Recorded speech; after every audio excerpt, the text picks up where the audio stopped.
अब पाकिस्तान जो है ना वो अपना मौकफ पूरी दुनिया के अंदर लेकर जाना चाहता है। वो चाहता है कि जो भी जुल्म फस्तायत या जो कुछ भी पाकिस्तान के अंदर हो रहा है वो पूरी दुनिया में दिखाई दिया जा रहा है। मगर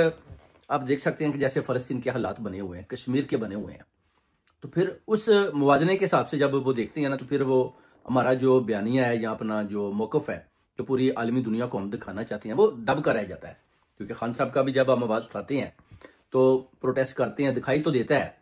मगर जो अमेरिका के सदर ट्रंप है उसका भी जो फोकस है ना, या यूक्रेन या अपना फलस्तीन और उसके बाद इंडिया और पाकिस्तान के ऊपर थोड़ा सा उसने किया। मगर जो चीजें हम उनसे डिमांड करते हैं उनका हमें कोई किसी किस्म का आगे से जवाब नहीं आ रहा है। जैसे कि हम चाहते थे कि ट्रंप जो है ना जी वो खान साहब के लिए आवाज बुलंद करे और बोले जी हुक्म सादर करे कि खान साहब को बाहर निकाल दें, या अपना किंग सलेमान वो को बात करे। कोई भी किसी किस्म की भी कोई किसी किस्म की कार्रवाई होती हुई दिखाई नहीं दे रही। जैसे कि आप देख सकते हैं कभी जो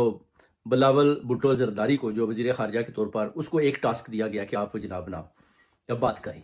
पूरी दुनिया में, आलमी दुनिया के अंदर पाकिस्तान की बात करें। मगर वो इंग्लिश तो अच्छी बोलते हैं, मगर उनके पास जो तजर्बा है ना वो नहीं है। वो आप देख सकते हैं कि जुनूनी है, बोल सकते हैं, इंग्लिश उनको अच्छी आती है, ज़ाहिर बाहर के पढ़े हुए हैं, मगर जो एक्सपीरियंस है ना उसके मुकाबले में अगर आप शाह महमूद कुरैशी को देखते हैं तो वो 3-4 दफा तो वजीर खारजा रहे हैं और बड़े कामयाब किस्म के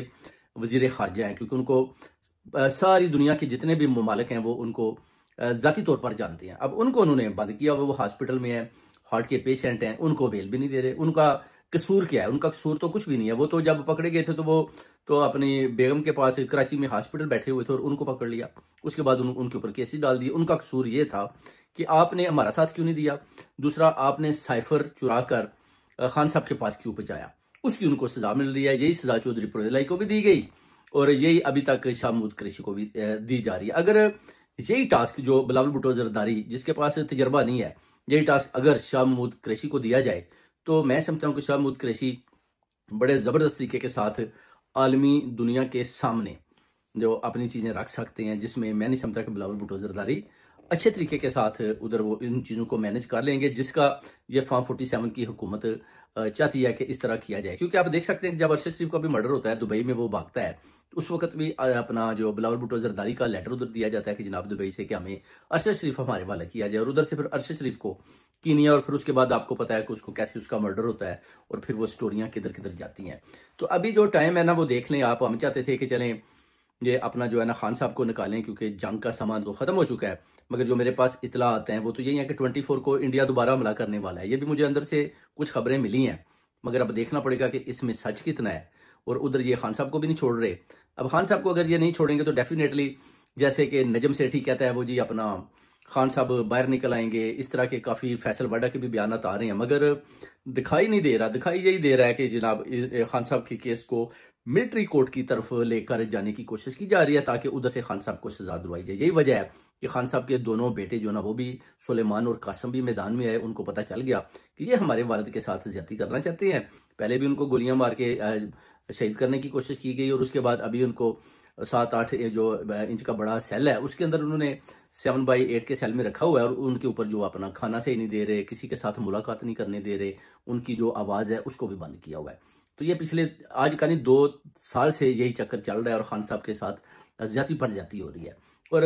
अभी खान साहब का जो अपना मौकफ है वो तो यही है ना कि मुझे बाहर निकाला जाए और मुझे जो मेरी हुकूमत वापस की जाए और जो अवाम ने मुझे अपना जो वोट दिया है, और बेसिकली जो खान साहब का नुमाइंदा है वही प्राइम मिनिस्टर की सीट पर बैठना चाहिए, ना कि शहबाज शरीफ। अब उधर हो चुका है कब्जा। अब कब्जा तोड़ाने के चक्कर में आप पार्टी के भी आप देख लें तशद्दुद के बाद जो टुकड़े हुए हैं उसके बाद सारे भाग भी गया, अब खान साहब रह गए हैं और खान साहब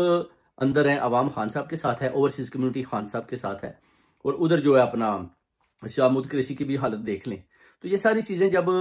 लोग देखते हैं जो पार्टी के लीडरान है तो वो एक किस्म के खौफ ज्यादा हो जाते हैं कि जनाब अगर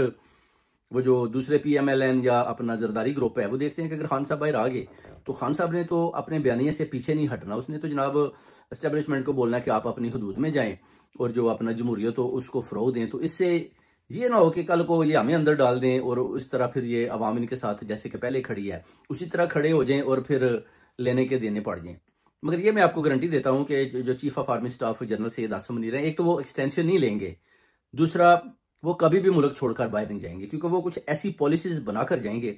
जिसको अमल दरामद करते हुए जो आने वाले चीफ होंगे बिल्कुल उसी पॉलिसीज के ऊपर चलेंगे, ताकि जो रस्ते हैं वो हमेशा इसी तरह साफ दिखाई दे उनको, जैसे कि जो एस्टेब्लिशमेंट ने अभी काबू डाला हुआ है, या उन्होंने अपना मोराल वो समझते हैं कि हमने अपना ऊपर कर लिया है, डेवलप कर लिया है, और लोग जो है अभी पाक फौज जिंदाबाद के नारे लगा रहे हैं। तो हमें इसी तरह जो है ना अवाम को साथ लेकर चलते रहें और अपने मोराल को भी इसी तरह पाकिस्तान के झंडे को हवा में लहराते रहें, और सियासी पार्टियों के ऊपर उसी तरह ही खौफ रखें, ना कि ये पार्टियां कल को फिर इकट्ठी होकर हमारे खिलाफ खड़ी हो जाएं। इनको अलग-अलग